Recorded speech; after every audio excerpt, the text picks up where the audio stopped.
Today's voiceover talent is more than just a pretty voice. Pretty voice. Today's voiceover talent has to be a boss. A boss. Join us each week for business owner strategies and success with your hosts Ann Ganguzza and Gabrielle Nistico, along with some of the strongest voices in our industry. Rock your business. Rock your business. Rock your business. Like a boss. Like a boss. Rock your business like a boss. Rock your business like a boss. A VO boss. A VO boss. A VO boss. Welcome, everybody, to the VO Boss Podcast.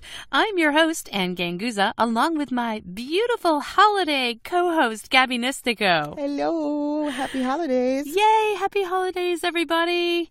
Tis the season. Tis the season. Oh, goodness, yes. Yes. How frazzled are you? That's what I want to know. How frantic? Yeah, pretty frantic, trying to get everything done. Of course, it seems like clients, this is the time when the clients need everything like at the last minute. And I'm trying to arrange family time and holiday party time. And, how do you do it all, Gabby? I don't. I just admit and accept that it's not going to be possible to get it all done. That takes some of the pressure off. But truthfully, I think this time of year is when I take advantage of the fact that in some respects business is slow. And so therefore I have a little bit more flexibility to my workday. Yeah, you know, Gabby, I think what happens is there's so much pressure like right up before the actual holiday. Like my clients are always like, oh my gosh, they're a big push before the end of the year, you know, trying to get all of their jobs complete so they themselves can go spend time with their families on the holiday and have a little bit of a vacation. And so it kind of frazzles me getting everything ready. And then when the holidays actually arrive, I actually can enjoy. I can enjoy them and not have to be worried about too much work. And even if there is work, let's say I'm working with a client that may or may not be celebrating the holiday that I am, usually they're pretty understanding about it. Mm-hmm. Yeah, I mean, I've never run into that problem where someone hasn't been. I do think, though, after the holidays, there's sort of that crash where people can become just kind of depressed because all of that activity and all of that stress and all of the energy that you were putting into the holidays is now gone. And it's sort of like, what do I do now? At least that's for some people. And then others, it's just, you know, they hate it. They hate it because it really is just too much and it's overwhelming. I try to make that period of time at the end of the year before the new year a time to really sit down and reflect and make some goals and pump myself up for a better year the next year. And I think that's how I try to turn around that time that I might have instead of maybe coming down off that sugar high. I'm it is a holiday sugar high and work high. Into really trying to sit down and figure out what can I do to have an even better year the following year. I like that. I give myself a little bit of time. I'll give myself like, I don't know, maybe like 2 days to be super lazy. Like super lazy. Like I don't do anything. Nothing. Like I sit on the couch. I eat chips. I have to watch all the programming. Yeah, I binge Netflix. Like, I do nothing, right? My dog is even like, are you going to move today? No. And then I get out of that and I go, okay, now it's time to accomplish. It's time to do. And so I sort of use the 2 weeks, the Christmas, New Year piece to really accomplish things that I'm not able to do in other parts of the year because there is too much going on. And I get super focused on my taxes and I get that knocked out. So it's pretty much done and ready to go. I go ahead and I, of course, close out the books and deal with all the administrative stuff. And then usually there's some like project type things around the house too. Stuff that has like nothing to do with work. If I step back a little bit and we take a look at the day in the life of an entrepreneur, voice talent. I actually love one of the biggest perks of that is to be able to have flexible hours so that you can get things done that need to get done that may or may not be business related. So for example, tomorrow I've got to go get my car serviced and it's really convenient for me to be able to do that in the middle of the day when they're not busy, so I can get in and get out quickly and not have to wait for hours to get my car serviced. So things like that is such a big, tremendous advantage for all of you out there. If you're not full-time entrepreneur voiceover, I think that this is probably one of the biggest perks.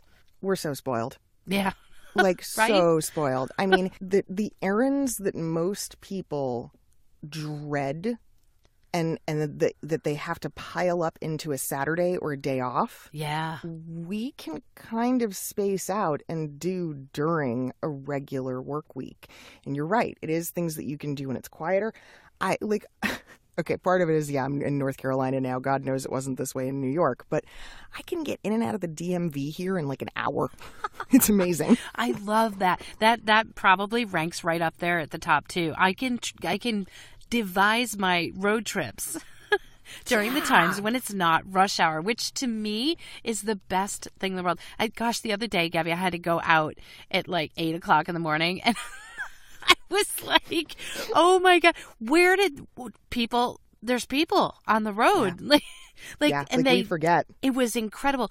It must have tacked on a good 30 to 40 minutes onto what I anticipated. I'm like, well, it usually takes me 10 minutes in the middle of the day to get here. It took me like 40 minutes to get where I needed to go because of like the morning rush hour. And I think to myself, wow, I'm really spoiled. And you know, my husband goes back and forth to work every day. Now he's got flex time, but he's so used to being into work at, 8 o'clock or 9 o'clock at a certain time. He still continues to do that. And he deals with all that traffic.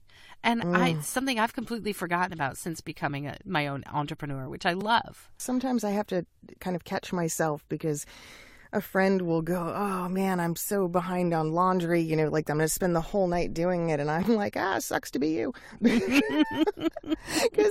if my booth schedule is open and there's a few hours free, heck yeah, I'm going to go throw on a load of whites. Who cares?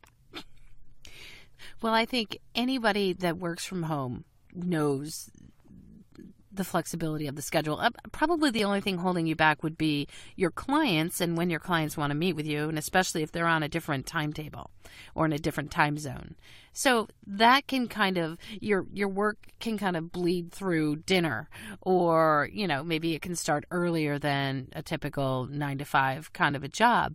But I think the benefits of having that flexibility of your time greatly outweigh the disadvantages of having to maybe work at 7 p.m. or maybe get up at 6 a.m. and do some voiceover work.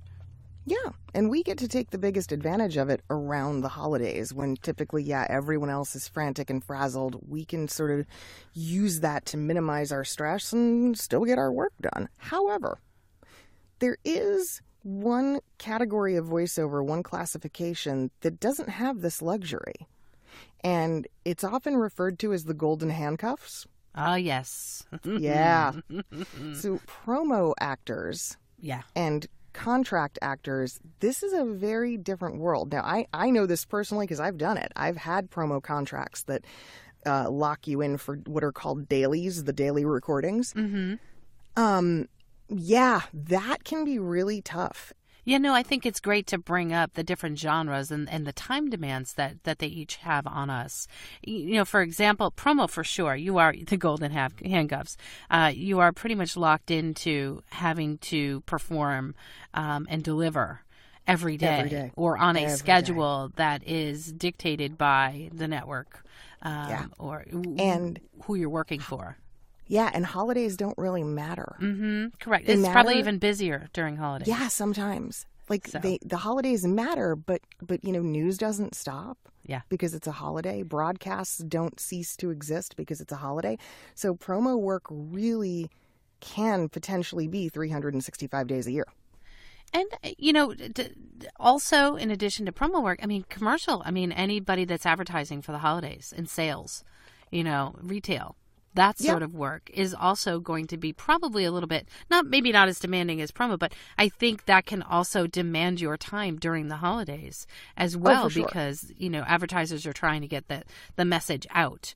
Yeah, absolutely. I do think, they still plan at least a little bit ahead, just a little. But promo, I mean, it just is what it is. You have a set time every single day that you record. And usually it's a set time because you're being directed. You have to actually link up with the client.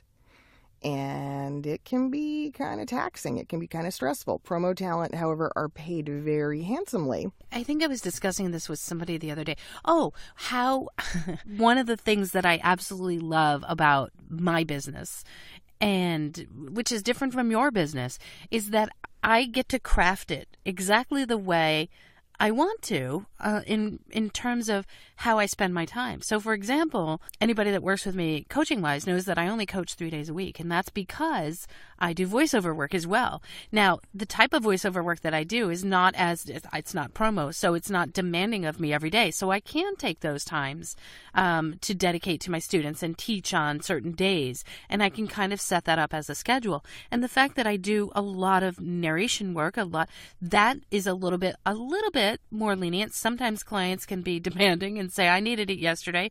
But a lot of times you get a little bit more time. But I also do some work in commercial and automotive, which is a lot more demanding of, we need it, can you get it done today? Can you get it done in the next hour? That sort of thing. So I do love the flexibility of my genre and what that affords me in how to actually craft my business the way that I want to. And I just love that freedom. That's it. And that is what's so amazing. I've never heard a voice actor complain about the type of work that they're doing, because at the end of the day, we are totally in control of the genre and where and what we're doing. So it's kind of funny because you do think about things like the golden handcuffs, and I go, God, I would rather be handcuffed to a microphone than any number of tools to do a job, right? I mean, true, like a shovel. That would suck. So true. So true. Yeah. We are still in control. That's the thing that we have to remember, and we can sort of craft around it. And if the demands of a certain area of voiceover are too much for you, then it's just an area you don't engage in. Yeah. It's that simple. Or you engage in less frequently. Right. The big takeaway here, or the big advantage. And I think one of the most addicting things about being an entrepreneur is the fact that you get to set your own schedule, and you do get to kind of craft your business the way that you want it to be. And I just, it's been such a fun journey for me, and I'm sure for you too, over the years, because I've changed a little bit. I'd really like to do, let's say, some more work in maybe government work or narration work or maybe explainers. I've been able to kind of guide myself into creating those areas for myself. So if I wanted to coach more, I could. And I've been able to kind of just redesign every year. It's kind of like I'm reinventing myself or reinventing my business as I go. It's really, really a wonderful challenge, and it's really satisfying, if you ask me. It is for sure. I think what I've been doing the last few years is a little different, because my schedule and some things have been a little more dictated by what's going on with me with MS. But either way, I've been able to do that. I've cut back on coaching. I schedule recordings earlier in the day now rather than later. Right. Because and of course, if you're a parent and you've got kiddos that you're having to shuffle around all over the place and you're playing taxi driver half the time. Yeah. It's a huge benefit. I think probably one of the hardest things for people this time of year, if anything, is keeping your record schedule or having a record schedule when you have out-of-town guests and, family kind of invading your space. Yeah. That's really hard for some folks. And I think, easiest way to address it, truthfully, is to address it early. Really get it out there, lay it out on the table so you don't feel bad or feel like you're inconveniencing anybody because they have to be quiet because you're recording. Well, it's a really good point, Gabby. As a matter of fact, when I was on vacation, I tried really hard to not work during a vacation. However, the second week, I had caught up everybody the first week, and I think I was pretty clear in terms of work being done. But that second week that I was on vacation, I did get a number of jobs that came in, and it was really kind of awesome because thankfully they weren't, it wasn't like an 80,000 page, e-learning module. No. But they were shorter jobs, and I was able to just tell my family, I'll just be, give me like an hour in the hotel, if that, maybe half an hour, and I should be back with you, and I can go to dinner, or we can, go to the Vatican, or whatever it is. So it really did work out nicely, and I loved the fact that I was able to talk to them. They were understanding, and it really wasn't a huge infringement upon my vacation. Yeah. Those of us who have family that come in from out of town and maybe they've got a lot of kids, that can be a challenge. It's a little hard to wrangle munchkins that aren't your own and don't quite understand. So, you know what, guys? There is really always the option of saying to your family, I'm going to need you to get a hotel, or putting them up in a hotel. And you can totally get away with using your work as a fabulous excuse for that. Well, you know what? Also, Gabby, if you feel like getting out, right, of the booth, you can also go to a local studio or a friend as well. And that can also give you another option. That's true. Yeah. So, happy holidays, everybody. And we hope you're having a great one and that you are celebrating with friends and family and hopefully not working today. That's another big thing, right? Give yourself time. Yes, man. Take the time off. You deserve it. You earned it. You're a boss. When you give yourself time, it allows you to recoup, regenerate, and come back even better than ever and more creative and refreshed and able to produce more. You get to be the best boss version of yourself. That's it. That's it. Right. So you guys have an amazing rest of your holidays and listen to some boss episodes while you're jogging or in the car. I'd like to give a great big holiday shout out to our favorite sponsor, IPDTL.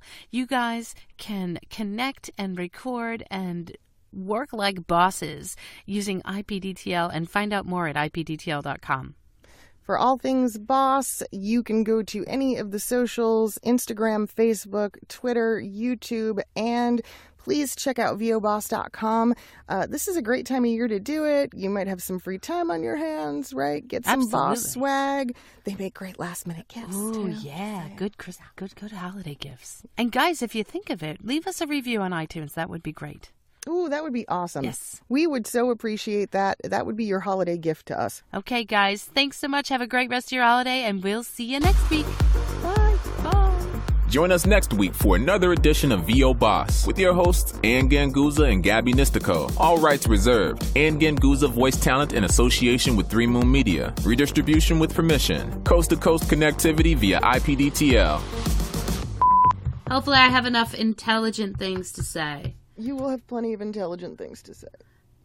And if you don't, the beauty of editing is that when you do think of something intelligent to say, I can put it in for you. You know why I love you? Because you make me a better person. No, I've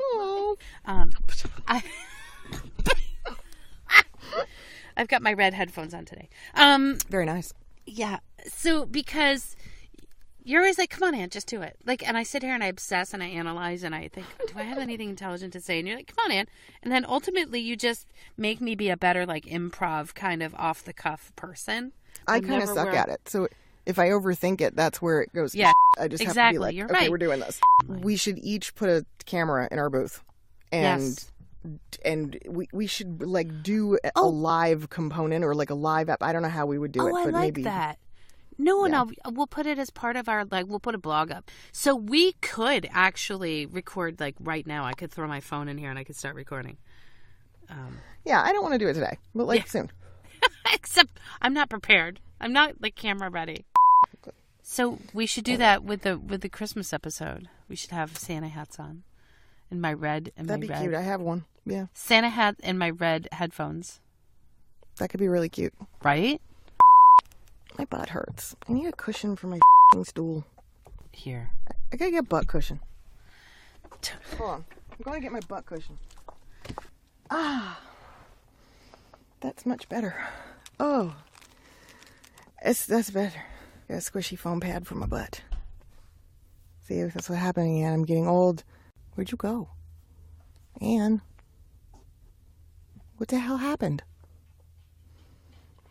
Can you hear me, Ann? Yeah, why? Oh, okay, because I couldn't hear you for a bit. Oh, you ran off and I ran off. I had to get a butt pillow because my butt hurts. The stool is too hard. On my delicate behind. My delicate behind. Why do you need a hemorrhoid pillow? Because you're 40? Yeah, apparently. I don't even have hemorrhoids. It's just my ass hurts. Wait, let me go put my compression socks on. This is Anna and Gabby, like the old episodes. Oh my God, the retirement home episode. Retirement episode. Gabby, I've got to go put my compression socks on. I'm going to say that. I swear to God. Will you please put jingle bells in? Yeah, I'll do something. Okay. Don't worry about it.